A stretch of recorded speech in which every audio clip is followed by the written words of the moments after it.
আসসালামু আলাইকুম মালয়েশিয়ার প্রবাসী ভাইগণ, আশা করি আপনারা প্রত্যেকে ভালো আছেন। মালয়েশিয়ায় কলিং ভিসা প্রত্যাশী প্রবাসীরা সাবধান, মালয়েশিয়ায় কলিং ভিসা নয় ট্যুরিস্ট ভিসা দেওয়া হচ্ছে। চলুন খবরে বিস্তারিত জেনে নেওয়া যাক। বর্তমানে অনলাইনে বা কিছু রিক্রুটিং এজেন্সির মাধ্যমে অনেকেই প্রলোভনমূলক কথা শুনে থাকেন। মালয়েশিয়াতে ফ্রি ভিসা দিচ্ছে, সব জায়গায় কাজ করা যাবে, ইমিগ্রেশন কিছুই বলবে না, ইত্যাদি ইত্যাদি ইত্যাদি। কিন্তু দুঃখজনক বাস্তবতা হলো মালয়েশিয়াতে ফ্রি ভিসা বলতে কোনো কিছুই নেই।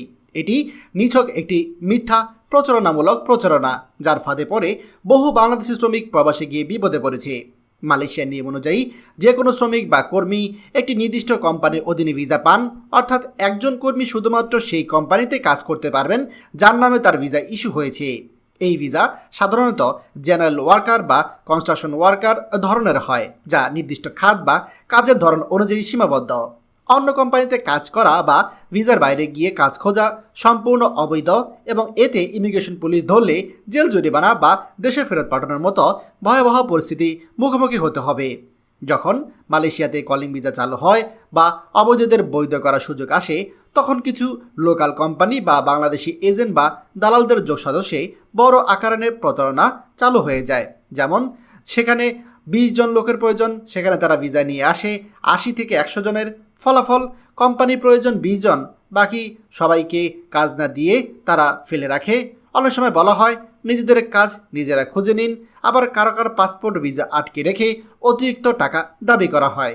এইসব কোম্পানিকে অনেকেই এজেন্ট কোম্পানি বলে, কারণ তারা মূল ব্যবসা করে শুধু ভিসা দেওয়ার মাধ্যমে।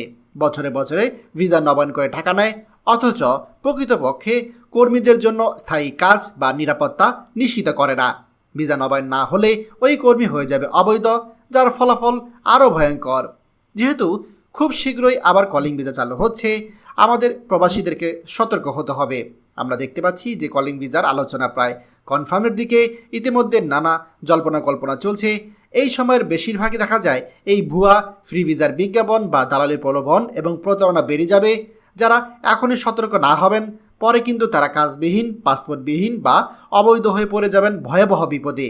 তাই ভিসা করার পূর্বে অবশ্যই যাচাই করুন আপনি কোন কোম্পানির অধীনে যাচ্ছেন, ওই কোম্পানির কাজের ধরন কী, বাস্তবে ওই কোম্পানির কাজ আছে কিনা, অতিরিক্ত টাকা দাবির কোনো ফাঁদ আছে কিনা এবং সব কিছু কাগজপত্রে সুনিশ্চিত কিনা। মনে রাখবেন, মালয়েশিয়াতে কাজ করতে হলে অবশ্যই কোম্পানির অনুমতিতে ভিসা লাগবে এবং সেই কোম্পানিতেই কাজ করতে হবে। ফ্রি ভিসাতে যে কোনো জায়গায় কাজ করা যাবে বা কোনো ঝামেলা হবে না, এই সব কথায় কান দিলে পরবর্তীতে অবশ্যই আপনাকে পস্তাতে হবে। প্রতারিত হওয়ার আগে নিজে সচেতন হন এবং অন্যকেও সচেতন করুন। ভিডিওটি দয়া করে আমাদের সকল প্রবাসী ভাইদের সাথে এখনই শেয়ার করে সবাইকে এই গুরুত্বপূর্ণ খবরটি জানার সুযোগ করে দিন। আর আপনি যদি আমাদের এই চ্যানেল নতুন হয়ে থাকেন, অবশ্যই আমাদের চ্যানেলটিকে সাবস্ক্রাইব করুন মালয়েশিয়ার সকল গুরুত্বপূর্ণ খবর সবার আগে পাওয়ার জন্য। ধন্যবাদ সবাইকে। আমাদের সকল ভিডিও আপডেট সবার আগে পেতে আমাদের চ্যানেলটিকে সাবস্ক্রাইব করুন। সাবস্ক্রাইব করতে সাবস্ক্রাইব বাটনে ক্লিক করুন এবং বেল আইকনে চাপুন, যাতে আমাদের কোনো নতুন ভিডিও আপনি মিস না করুন।